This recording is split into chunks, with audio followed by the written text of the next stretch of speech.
Good morning. The world has become markedly more turbulent in recent weeks. Events are moving fast, and in moments like this, what matters most is being clear about the values and the interests that guide us, even as circumstances change. The United Kingdom has a long history. Our values were not improvised. They were built patiently over time. And while we are pragmatic in how we pursue our interests, we are resolute in defending those values when it matters. So let me begin with the United States. The UK and the US are close allies and close partners. That relationship matters profoundly, not just to our security, but to the prosperity and the stability that people here depend upon. Under President Trump, as under previous presidents, we're determined to keep that relationship strong, constructive, and focused on results. And that approach is delivering.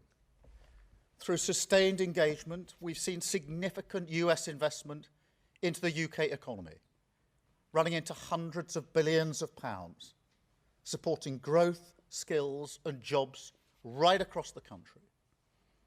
Our cooperation on defence, nuclear capability, and intelligence remains as close and effective as anywhere in the world, keeping Britain safe in an increasingly dangerous environment. We've secured good trading terms in key sectors, including cars, steel, aerospace, and life sciences, protecting British jobs and manufacturers.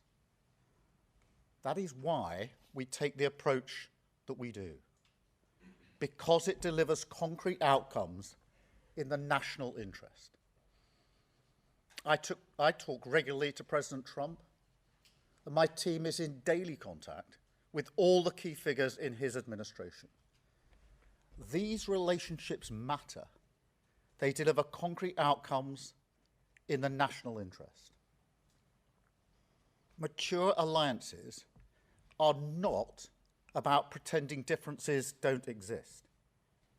They are about addressing them directly, respectfully, and with a focus on results. On Greenland, the right way to approach an issue of this seriousness is through calm discussion between allies.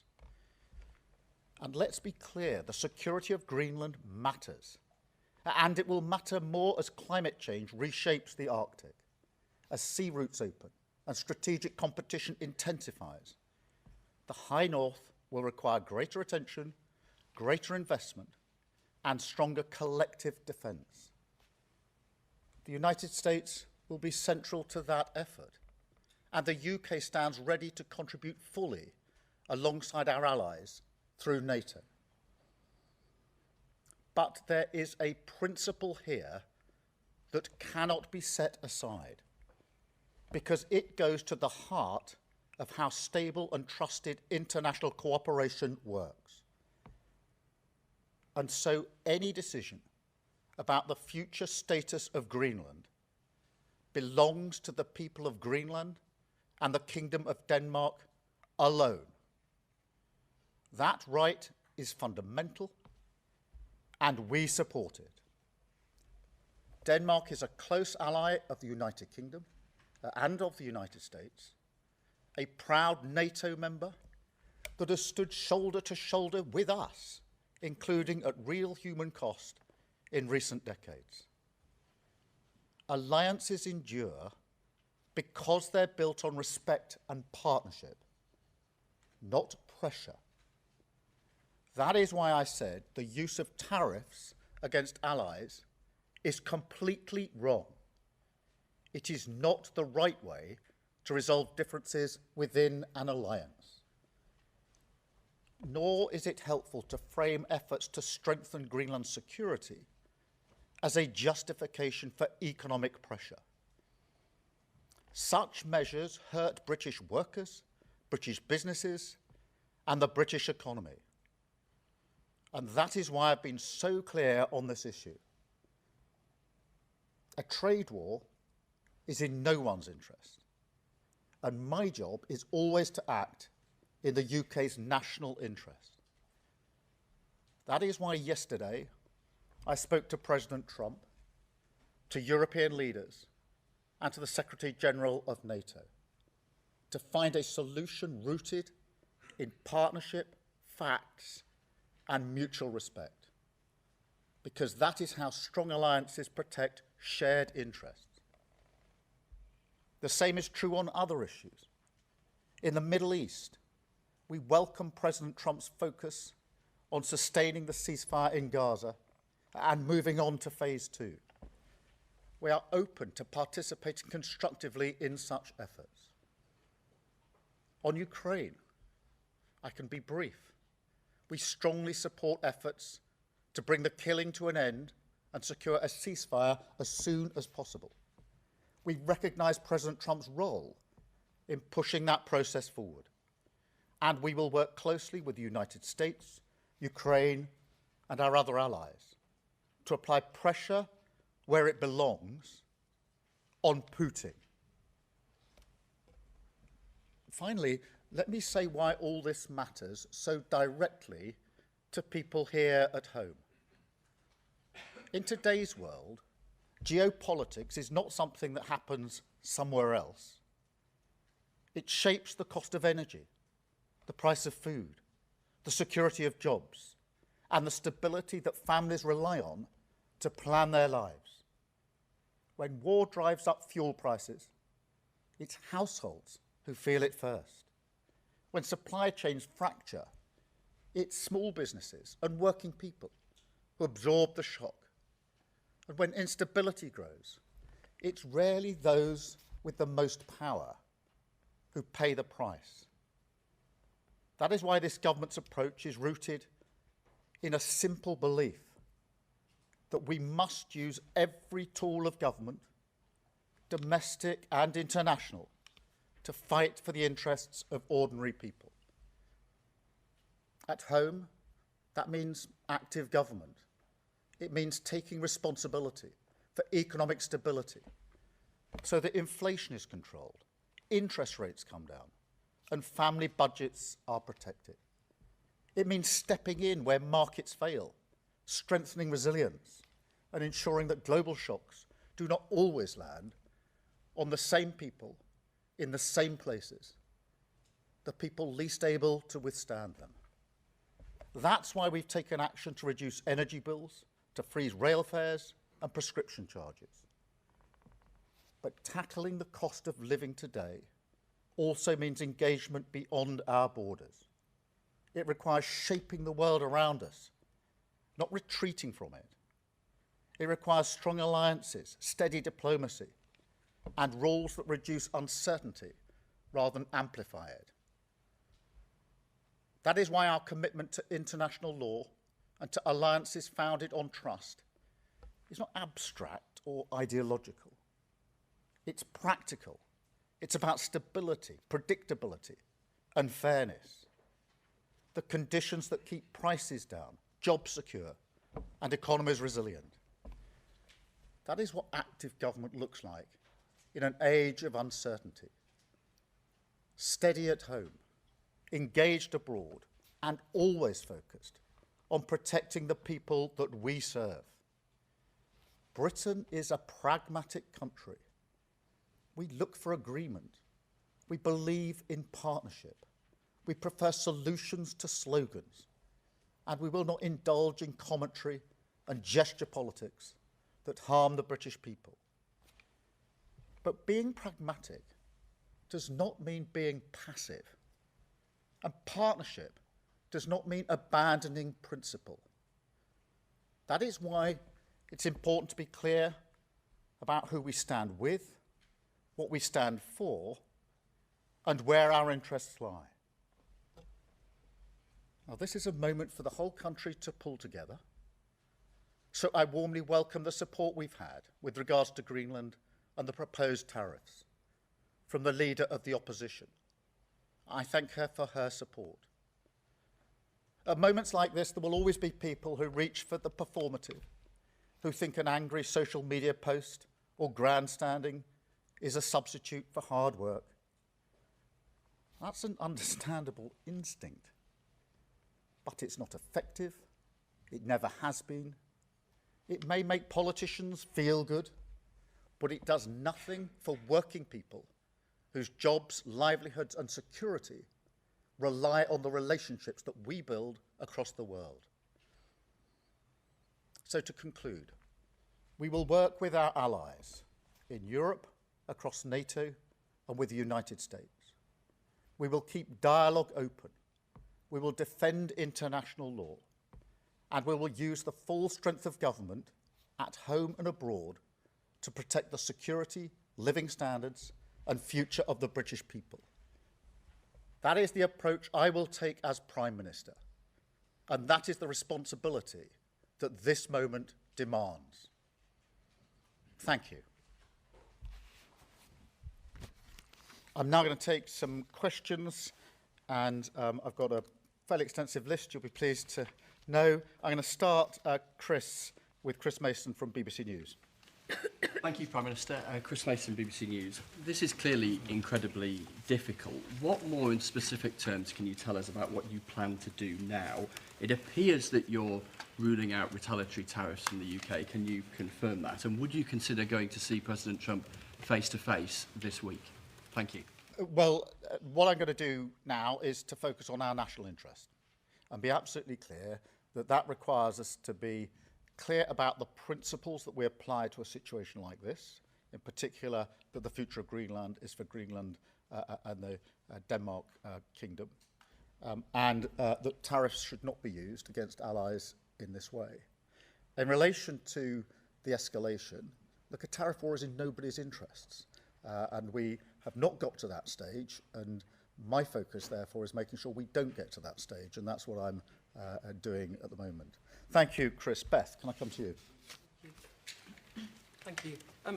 Prime Minister, many people watching this at home will have been shocked and angry over the weekend that our so-called closest ally is threatening us if we try to stop him illegally annexing Greenland. Is this the most serious crisis in the transatlantic relationship in decades? And how can the US remain our closest ally when it's bullying us like this? And just on tariffs, you say they are completely wrong and it will hurt the British economy. But if Trump does go ahead, to be clear, are you telling the British people that we will have to take that economic pain? And are you planning retaliatory tariffs if that happens? Thank you. Well, thank you, Beth. And firstly, to underscore your point, this has been very badly received across the United Kingdom. We're allies of the United States, and we work closely with them. And therefore, I'm not surprised by the reaction that's been across the United Kingdom. And it is a very serious situation. Our job is to ensure that we find a way forward consistent with our principles and our values and consistent with our national interest. And the US remains a close ally on defence, on security and on intelligence, on nuclear capability. We work very closely with the United States, and we must never lose sight of our national interest in that. But we must stand up for our values. We must be clear about the principles that we are applying here, and we'll continue to do so. On the question of tariffs, a tariff war isn't in anybody's interests, and therefore what I want to do is to avoid a tariff war, because it will be businesses, workers and families across the country that will be hit by a trade war, and therefore I will do as I've set out, which is to engage with our European allies, with President Trump. And Chris, in response to the second part of your question, I spoke to President Trump yesterday, as I think you all know, and I'll no doubt speak to him again in coming days. Continually, our offices talk all the time, but we must find a pragmatic, sensible, sustained way through this that avoids some of the consequences that will be very serious for our country. Thank you very much, Beth. Robert Peston. Robert Peston, ITV. Prime Minister, your entire approach is predicated on the idea that Donald Trump is amenable to reason and respects the rule of law, but it's patently clear that neither of those assumptions are true. So when will you consider some kind of economic retaliation through tariffs? And will you talk to the monarch, to the king, about not going to America to celebrate 250 years since independence?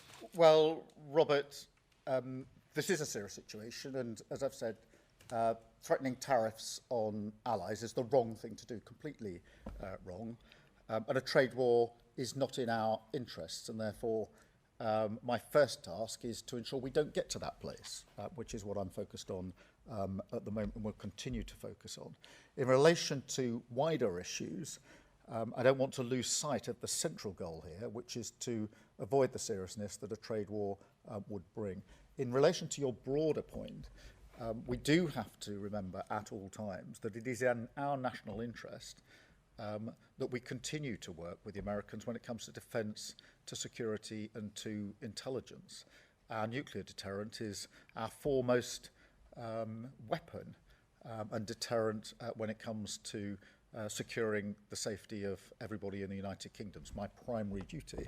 And that requires us to have a good relationship with the United States. But it doesn't mean, as I said a moment ago, that we pretend we don't have differences. We do have differences.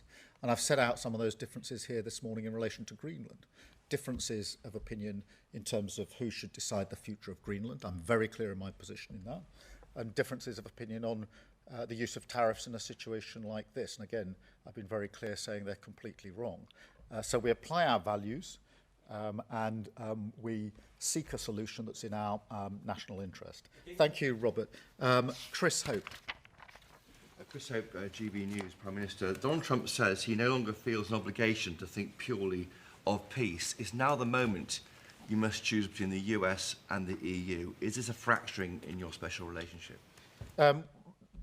Firstly, I don't think it's right for us to choose between the US and Europe. That's not a new position today. That's the position I've consistently held, as have previous governments, because we are allies with our European partners and allies with the US. And the strength in being able to keep both those alliances has served us well over the last 80 years. So this is not a moment to sort of choose one between the other. I have argued, and this is not an argument for the first time today, and I've spoken to European allies and leaders about the need for Europe to step up and do more in its own defence and security. I feel that over many years we've not paid enough attention to what we European nations can and should do in our own defence, and this reinforces why it's important that we do that in defence and security. And defence and security these days, of course, includes energy and resilience and cyber, as well as the traditional defence and security. Europe has to step up into that space, and that's an argument I've been leading on and making for a number of months now with our European partners, and will continue to do so. Thank you, Chris. I've got Gary Gibbon from Channel 4. Gary. Thank you, Prime Minister. You say that Donald Trump remains an ally, but a lot of people would look at his behaviours and say he's not remotely behaving like an ally. Is there anything he could do that would make you think he was no longer an ally? Or is it just unthinkable? Are we totally locked in? And just one other, if I may, some puzzlement that those forces, quite limited military personnel that went to Greenland, that he interpreted that as a hostile act. Do you have any sense that he might have been misinformed about that in entire expedition? Well, taking the second bit first, if I may, that is one of the things I discussed with President Trump yesterday in relation to those forces which were clearly there to assess and work on risk from the Russians. And so there's real clarity, I hope, about that. In relation to the relationship, we must never lose sight of the fact that on defence, security, intelligence and nuclear capability, we work very closely with our US allies, and it's in our national interest to continue to do so. That doesn't mean pretending we don't have differences, and I don't think anybody could suggest I'm pretending we don't have differences. I'm spelling out what those differences are, what our principles and values are, and how we approach them. But we do continue to work with the Americans. The situation in the Middle East is fragile. There is a ceasefire. We need to move to phase 2. We mustn't lose sight of that. In Ukraine, we've been striving for a just and lasting peace for a long time now. We're 4 years into that conflict. It is in our interest to work with others to bring about that just and lasting peace. The last thing we should do is to simply throw all that away and pretend that it doesn't matter anymore. It does matter. But we don't do that by pretending we haven't got differences. We do have differences, and I'm spelling them out here this morning. Thank you very much, Gary. I've got Kitty Donaldson from iNews. Kitty. Prime Minister, the US Supreme Court is due to rule next week on whether the tariffs are legal for the President to use. Do you think it's worth just biding your time until next week? And secondly, I don't think you answered Robert's question, which was, do you think the King should go to the United States this year? I'm not going to comment on the Supreme Court ruling. I think it's due out reasonably soon. But I don't think it would be sensible to simply wait for the court. It's really important that we act now in response to the threat of tariffs, and that's why I spoke to President Trump yesterday and to numerous allies across Europe, many leaders during the course of yesterday afternoon, Secretary General of NATO, and will continue to do so today, because it's in all our interests to act swiftly in relation to this matter. Look, in relation to the King and other issues, as I said in my speech, I'm focused on the pragmatic response here, not the suggestion of others, and my focus is on what's in the national interest for our country, what is going to best protect workers, families, businesses, and I believe that's the approach that I've set out. Thank you, Kitty. I've got Craig Munro from the Metro. Craig Munro from Metro. You spoke about the cost of living in your speech there. How can you be sure, how can you reassure people that the cost of living will improve in the UK when our economic picture is so reliant on an unreliable ally in an unstable global world? By taking the approach that I've set out today. Some people appear to make the argument that what happens internationally is irrelevant to the cost of living issues that are faced across this country.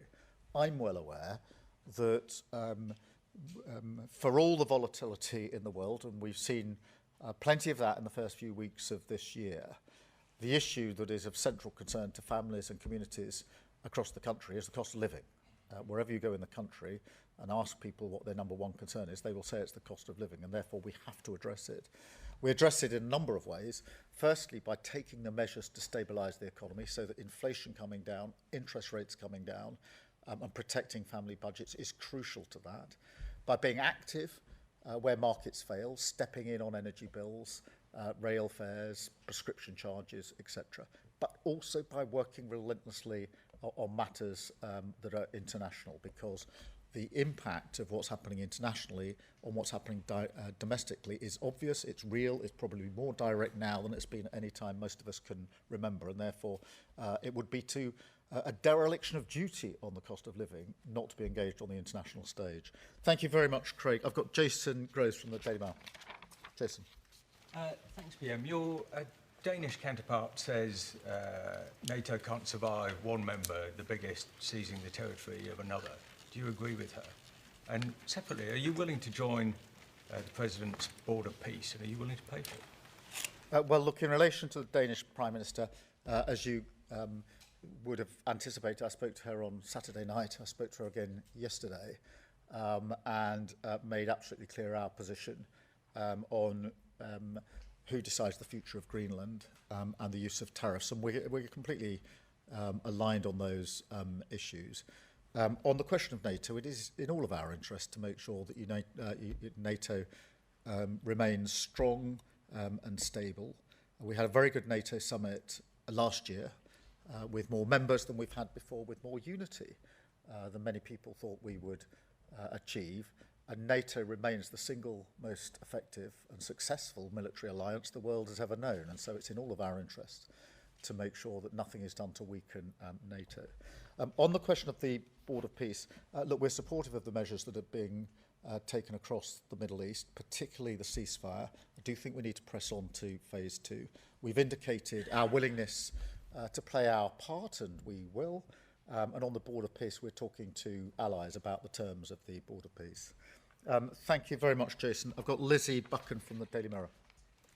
Thanks, Prime Minister. The head of the UN says that he believes that the US thinks its own power matters more than international law. Do you agree? And secondly, if I may, you've repeatedly promised to deliver a Hillsborough law, but the bill was pulled last night. Are you confident you can win back the support of families, and can you guarantee it becomes law before the end of this? Yeah, thank you, Lizzie. Well, look, in relation to your first point, I've put my argument in my way, in my own words, and that's my approach, rather than sort of commentating on what others have said. On Hillsborough, as you know, I care hugely that we get this right, that we right the wrongs for very many families who've been let down, and ensure a better future for families in the future. In relation to the duty of candour, we've been clear that that matters. What we're now trying to do is just make sure we get the balance right when it comes to the application of any principle to the security and intelligence agencies. Obviously, I have to focus on the national interest, my primary duty as Prime Minister, which is to keep this country safe and secure. That is the duty I hold above all other duties, and I take it really seriously, which is why we're just taking time to make sure that we get that balance absolutely right. Thank you, Lizzie. George Parker from the FT. George. Thank you, Prime Minister. You mentioned in your joint letter the risk of a downward spiral if this issue isn't resolved. I just wondered if you could explain what you meant by that. And linked to that, do you think it's regrettable that the EU is talking about the possibility of serious trade reprisals and therefore risking a trade war? Firstly, what I meant by the downward spiral is the potential for this to cause huge damage for the UK, whether that's in a trade war or the weakening of alliances. And I do not want to see that happen. That doesn't mean that we put to one side our principles and our values, quite the contrary. We're very clear about what they are, which is why I wanted to have this press conference this morning and to affirm those principles and values that we apply. In relation to the EU, look, firstly, we're coordinating very closely with the EU. I spoke to a number of EU leaders last night. I spoke to Ursula von der Leyen last night and intend to do so again either today or tomorrow, so that we're closely aligned. There's proper unity and coordination in our response. They will decide exactly what they will do next during the course of today and the coming days. But we're working very closely with them, very closely coordinated. And they were among the calls that I was engaged on for most of the day yesterday. Thank you, George. And then can I go to Ben Riley-Smith, Telegraph? Ben. Prime Minister, Donald Trump and his team hint at military action in Greenland. Do you think that's a genuine possibility? And secondly, if I may, you are under pressure from some quarters to increase defence spending quicker than you've already planned in the coming years. You yourself are accepting the threat picture is changing almost weekly now. Would you consider increasing defence spending quicker than planned? Sorry, the very first bit of your first question, I missed the first action. Yeah, what's the question there? Do you think Donald Trump is genuinely considering military action? Look, I don't, actually. I think that this can be resolved and should be resolved through calm discussion, but with the application of the principles and values that I've set out in terms of who decides the future of Greenland, and making clear that the use of tariffs in this way is completely wrong. On defence spending, we've obviously set out our plans for this Parliament, and we made commitments at the NATO summit in relation to going beyond that, and we stand by them. I have made the argument that Europe needs to do more on defence and security. Partly that is a question of defence spend. I think European countries are and need to spend more on defence. It's also a question of coordination and collaboration, because it's how we spend what we spend that matters as much as how much we spend. And that's part of the argument that I've been making to European allies. If the Ukraine war has taught us one thing, it's that by having different capabilities in different countries in different ways, we haven't actually been able to be as effective as we might otherwise have been if we'd coordinated in years gone by. And I think it's really time for Europe to be much more united, much stronger on this issue. And that's one of the arguments I've been leading on and making to allies and leaders for some consistent and considerable time now. Thank you very much. And then Andy Bell from Channel 5. Andy. Thank you, Prime Minister. Isn't the conclusion from all that's happened up to now that you've been too soft with the President? And isn't the lesson we have to draw from what's happening now is that you have to start being tougher with him? Well, Andy, I don't agree with that assessment because taking the approach we've taken has yielded hundreds of billions of pounds of inward investment into the United Kingdom. That's hugely important for our economy and for jobs and businesses and the economy more generally. We are involved on a daily basis when it comes to security, defence and intelligence sharing, daily, 24/7, in relation to the interaction on intelligence between the US and the UK is the closest relationship of any two countries in the world. And that keeps us safe in ways I can't explain to you, but I can say very clearly it keeps us safe and is vital to every single person who lives in this country.